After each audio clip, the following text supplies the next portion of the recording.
Hey everyone, it is Willa. Welcome back. In my opinion, I feel like we don't give our bodies enough credit. It is the one thing, it is the vessel that separates us from physically being here and the spiritual realm. And if that's all it takes for us to be physically here, is the fact that we are in a physical body, wouldn't you want to have a good relationship with it? Well, I feel like there's good news to that. You can, but it requires you to listen. I feel like we overlook the body because we're so used to being around it. You know how when you get used to being around something or in a specific environment, a situation, you kind of overlook it. You overlook the beauty of it, you overlook the value that it has. And I feel that way a lot of the times about our bodies. There's been a lot of hype recently on social media about our bodies and how people are naturally healing body aches, physical pain they may experience with their body, some things that they feel are just abnormal. And I love that. I think that is amazing. Our generation is so good with that. I feel like our generation is so knowledgeable in so many areas because we really do focus a lot on ourselves and improving ourselves and evolving. So I feel like we touch a lot of good areas. I started going to the gym because I wanted to feel healthier. I just finished my freshman year of college, and something about being a COVID graduate and sitting in the dorm all day was just it took a big toll on me. I was either in my dorm or I was with my friends, but I wasn't doing a lot of physical activity. And if you've watched previous my videos, you know that I'm a dancer. I was a competitive dancer, so I did do a lot of physical activity through dance. And it kind of remained with me throughout high school. I had joined the dance team and the cheer team. But when I got to college, it was different because I didn't have that outlet of physical activity. And I just knew that I always felt better when I was moving my body. So I decided to go to the gym to become healthier. Of course, around that time, that's when the whole like gym hype of like gym junkies really started to become on the rise. The gym rats. It was gym rats. That's what I feel like the name for it was at the time. The gym shark, the protein shakes. Wow, that was really an era. That was an era. It was. It was an intense one too. I'm not gonna lie. If you were involved in that, you know how serious it would get.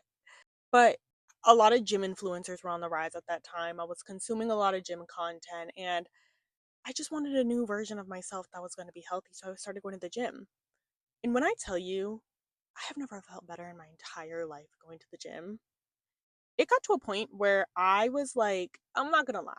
Like, there were some days where I just wanted to go to the gym and do nothing else. I was so involved in the gym and how it made me feel that nothing else like mattered. It was weird. It was so weird. But I obviously ended up realizing that that was kind of toxic at the end of the day and not a great mentality to have, but it was just like the best. But going to the gym was like the peak of my day. And the feeling after the gym was like indescribable. I at that time was telling like all my friends like you got to go to the gym. You got to go to the gym. And also, I started going to the gym with one of my friends from back home and it was like the best bonding experience. Like going to the gym with your friend when you are like not now I would definitely say it's a different type of gym experience because once you start getting experience in the gym, you really do value like your alone time. But at that first beginning stages when like you do not know what you're doing in the gym and you just like want to go to learn and to explore and to just have a healthy outlet, going with your friend is so fun. And it probably still is fun today. I haven't tried it to be honest. I haven't done it in like literally probably since 2021, maybe 2022. It was great. It was really awesome. I ended up falling out of the gym when school started getting a little bit busy. You know, those last few years of college, you are like involved in organizations, you got your friends, you're trying to make your memories. It's like there's not a lot of time for you time, and if there is, all you want to do is just lay down. So I didn't have a lot of time those end of the years to go to the gym. So when I had graduated, I kind of fell back into another layer of evolution and growth, change that comes with some mental and emotional turbulence. And I remember at this time, I'm gonna do a different video that really deep dives into the whole reason why this journey has begun. But today, I want to speak about our bodies and the physical importance of healing. Because you can do so much internal work, so much emotional work, and so much mental work. But the physical part is also very important. I went back to how I was feeling when I was going to the gym and how the gym made me feel. And I was like, I gotta get back to it. And I started my gym journey again. I started her right back up. And it was amazing. It helped a lot, especially because I was doing a lot of, the internal work. And I had a whole different change with a lot of stuff. Like eating habits changed, mentalities changed, emotional standpoints and perspectives changed. It was a whole different level this time, but the gym still gave me that amazing feeling. I would have these days where I was like on the verge of just like a really emotional hard time, and going to the gym would flip that in 5 seconds. You know that feeling like where you do not want to go to the gym, but you force yourself to go in, you do the workout, you come out, and then you're like a brand new person and you're like, oh my gosh, this feels amazing. And I pried into that a little bit more as I was on this healing journey. And that's when I discovered fascia. Now, fascia is a very trendy topic right now. And I'm not no expert on it. So, if you do want some very expertise in really learning about fascia, I suggest you go and do some research on it, or, listen to somebody who has actually studied the biology and the anatomy of the body. Me, however, this is a lot of me speaking through experience and knowledge that I have learned and grasped on. Not a doctor, but I hope I can help in some type of way. So, the fascia is a thin connective tissue that wraps around the whole body, and it connects the whole body, your bones, your muscles, your nerves, and even your blood vessels. That is like a very thin layer of connective tissue. So I do social media. I'm a social media freelancer. And I do this, or some of my clients are massage therapists. And when I discovered the world of massaging, it was so crazy. Because when you think about a massage, you think about like, oh, I'm just going to go do this to relax and unwind. You don't think about the fascia. You don't think about how much it contributes to fascia releasing and healing of your fascia. Now, I'm going to tell you why your fascia could potentially get stuck in a way. It gets stuck, it gets hard to move. There's like a lot that stores into it because on the spiritual end of it, it stores memory. Your fascia is what stores memory. It stores emotions, experiences, trauma, little moments that you may not think of, that may not be in your brain on a daily basis, but that your body remembers. It even creates cycles. So, like behavior cycles and like the way that your habits are and stuff can be stemmed from your fascia, which is insane because you think that all of that has to do with like your mind, right? You're like, "Oh, if I heal this pattern, it will break," or whatever the case is. Sometimes it is your physical body that needs the healing. You could potentially do so much mental work, so much inner work on something and still not feel like your end goal, like where you don't feel like you're where you want to be. And it could genuinely just be because you have stuck fascia and you have unreleased trauma in a specific area. I'm going to use the hips for an example because I actually just listened to a podcast about the hips and the pelvic, and also about how like certain areas of our bodies are connected to emotions. Your hips are one of the biggest emotional centers of your body, and they can get tight very easily because of stored trauma. Your hips are connected to jaw clenching and tightness in this upper area. Your hips are so connected and intertwined with emotions of like scarcity, fear, anxiety, shame, guilt. And you want to know what's even more insane? That area is like your sacral area, which is like the lowest point in your body. Okay, don't quote me here, but I forgot what it's called. But on the the scale of like the energy centers in your body, it's like the lowest point, and it's the lowest emotions that are stored in that area. It's it's kind of like I feel like I'm onto something. Like I'm onto something. I don't know though. So it's like when you start to understand that your body holds so much trauma. I've actually had some of the clients that I work for tell me how they've performed certain services on like certain massage services on their clients, and they will actually like break down cry after their session is over, and they don't know why, and they're like I feel the need to cry and like emotional release.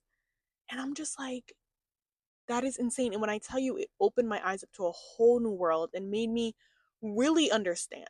Like when I had started my gym journey, I understood how important it was to move your body, because I'm telling you, from going to being physically active all the time to not moving your body, you feel the difference. And then when you start moving it, you feel the difference. But to understand it on a different level of like, yeah, there are actual layers to this. And like your fascia is one of the layers that is so important. And that's why it's so important. And I motivate anybody who is on this healing journey to start healing your body. Like, start doing something that is going to heal your body, even if it's a walk. Go on a walk. Go on a walk for 30 minutes a day. You will feel so much better. Your lymph nodes will open up. You will start to naturally detox your body because your lymph nodes are getting that movement, and you're moving all of that fluid and liquid in your body. Go on a walk. Like, you will feel so much better. You can go on a walk, go do something that is going to move your body around, especially when we are trapped a lot, sitting at desk, doing work, spending a lot of hours of our days just in one position. It can do a lot more damage to your body than you think. And honestly, if you have been doing a lot of emotional and mental work and inner work, and you still feel like, I don't know, there's just something up and I still can't pinpoint it, or if you've been dealing with a lot of pain in a specific area, I highly suggest that you start moving your body. I now do suggest massages. I think massages are such a therapeutical way to be able to actually release a lot of stored energy and trauma in the body.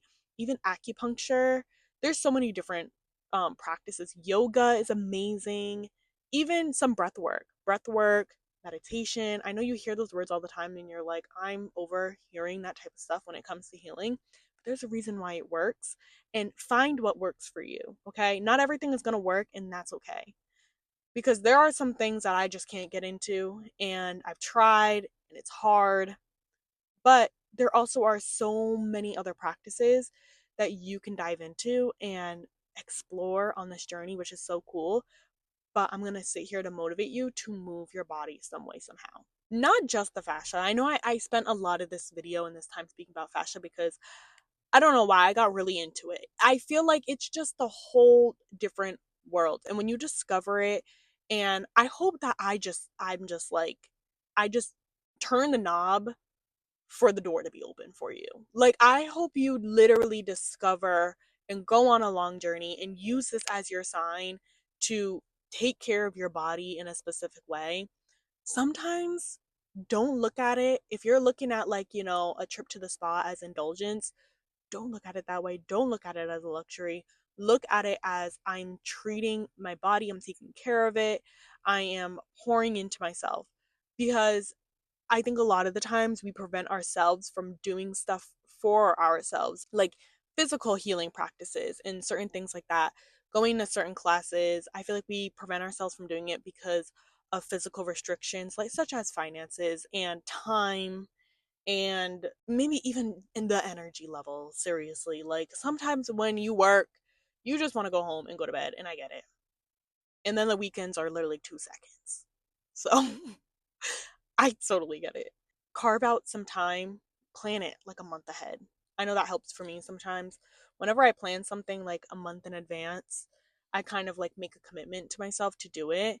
And then, if you are somebody who is practicing consistently showing up for yourself, it's a great way to also integrate that into that by just booking it for yourself a month in advance and being like, I've dedicated this Saturday next month on the 27th to go to my appointment. And you know a win is a win is a win. At that point, you've knocked out two different things. You showed up for yourself, and you stuck to your word, and then you also poured into yourself by healing your body in some way. Another thing I discovered while diving into some physical aspects of the healing body, like I even want to include this in here because I had made a TikTok, and if you don't follow my TikTok, go follow it. It's in the captions. But I had made a TikTok talking about how sometimes I feel so like anxious in the morning, or I'm really like upset about something. I'm really emotional, and then I go to the gym and all of a sudden it's like clarity and reality just like kicks in, and I'm like, wow, we were being really outrageous for no reason. Everything makes sense. Everything makes sense as to why that happens, because now I'm moving stored energy, stored trauma, letting my fascia be flexible and movable and not trapped. However, I still do have some areas of my body that are super painful, and that I do struggle with pain in specific areas. And I'm not gonna lie, because I'm not gonna sit here and not speak the truth. I haven't indulged in a lot of self care practices. I go to the gym, I do. The massages and like some of the bigger stuff, the acupuncture and like cupping and all of that amazing stuff, I have not gotten into it yet, but we're getting there. We are so close because that appointment is getting booked very soon, and I've made plans for it. So, you know what? I won't sit here and say that I've done it and I have a story to tell you. However, I do have real evidence from some of my clients that I work for that have told me how their experience has been with their clients and healing their bodies in the therapeutic practices, the benefits that they receive, and just what they've experienced. So I know it's the truth. I know it's real. Our brainstem is connected to our whole entire spine, right? Our spine that's connected to our pelvic bone.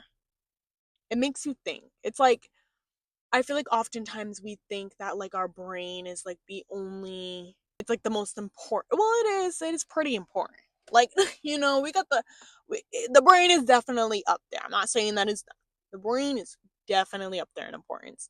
However, we do have other areas of our bodies that do inflict decision makings and behaviors, emotions, and play a huge role in this reality that we experience, in this life that we live. So I feel like it's also important to learn about those other areas. The gut, for an example, the gut is our second brain. A lot of people will say that intuitive feeling, that gut feeling, it is our second brain. When our gut is not happy, it's not healthy, it's not operating in a good place, our brain cannot be either. First of all, I want to include this in here.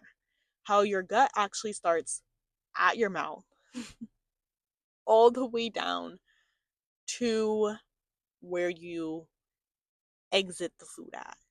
And it's extremely long. It runs behind the heart throughout your whole entire body. It is, and it's only a cell wall thick.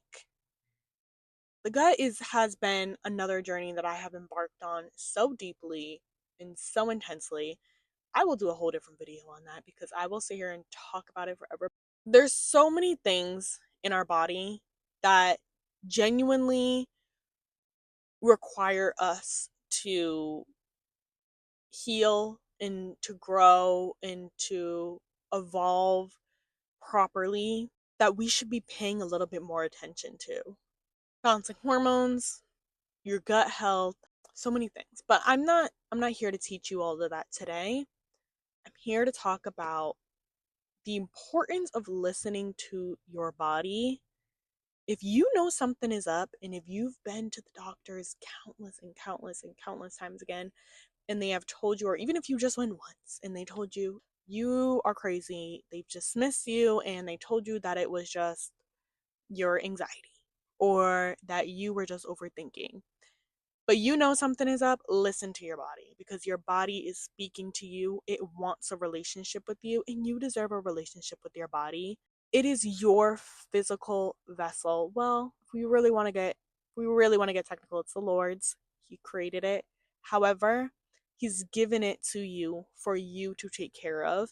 And it is so important when it comes to your healing journey to also be very aware of your body, how your body is, like in terms of receiving report cards from your body, how your bowel movements are, how you're feeling when you wake up in the morning, how you are, if for my women, when your menstrual cycle comes, how are you managing stress levels and cortisol spikes, how are you, you know, allowing your trauma to move throughout your body and all of that energy to flow. The amount of water you're drinking every day. Like there's so much to it.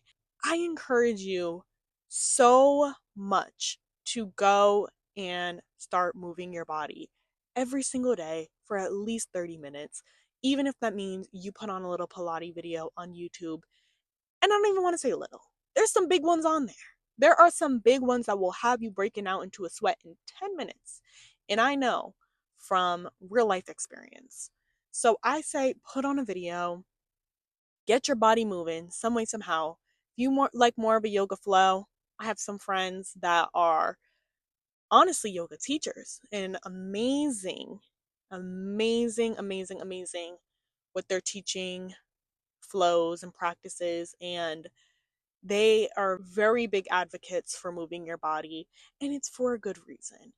It is one of the best things that you can do for yourself when it comes to physical healing, but you have to think of physical healing as also a pair to your mental healing. You can heal mentally, you can heal internally, but your body still keeps score. Your body is the scoreboard, and you need to continuously go back to it and check on it and build that relationship with it because it is speaking to you every single day. Do not ignore it. Don't prolong situations. Don't put yourself in a position where you're going to be having a problem for so long because of one thing that you could have done to heal your body. But with that being said, there's also that opposite end where it's like you still have to do the emotional work. You still have to do the emotional healing and the mental healing and all of that good stuff. As I go on this journey, I go on this journey with you guys. And that was like the whole reason, I sat down here in the first place and put my phone up and decided to speak, was that this journey can feel so confusing. There's so much information. There's so many things to learn. There's so many people telling you to do X, Y, and Z, X, Y, and Z, and X, Y, and Z. And when you shut them out, it can become a lonely journey at the same time. And it's like you want that balance. Like you want to be able to heal your body, but also at the same time not indulge in too much and get confused and overwhelmed. I've been there. Sometimes I'm still there. So I get it. Healing the physical body is a whole different world. And I encourage you to embark on that journey. I encourage you to start somewhere, start slow, start doing the small things. Buy a resistance band and do it in your room before you go to bed. Stretch. Oh my gosh, I forgot about stretching. I don't know how I forgot about stretching. Stretching is amazing. I actually, I remember when I was in middle school, we had to do those like fitness testing things, and I remember doing the one where you had to like there was like a board and you would like put the board up against the wall and you'd like put your feet at like the box of the bottom, and there was like a ruler on the top of it, and you would like put your feet, you'd have to keep your legs straight and then reach towards the wall, like on the top of the box, and see how far you went. And I remember I'd always like crush it. Was always like, this is easy. The dancer in me got this in 5 seconds. And I remember my gym teacher looking at me and telling me, wow, like you're really flexible. You know that the more flexible you are, the longer you live. And I was like, what? Is that true? And that just, I never obviously pried into it. I was in middle school, but I always thought about that. And it stuck with me to this day. Like to this day, when I'm doing all of this healing and work, and it makes sense now. Now that I am of the age that I am, it makes sense. But, you know, whatever. I hope that you had an amazing time sitting here and chatting with me about the body and healing the body and the physical aspects of it. I love you guys so much. Thank you for watching and tuning into today's video, and I will see you in another one. Bye.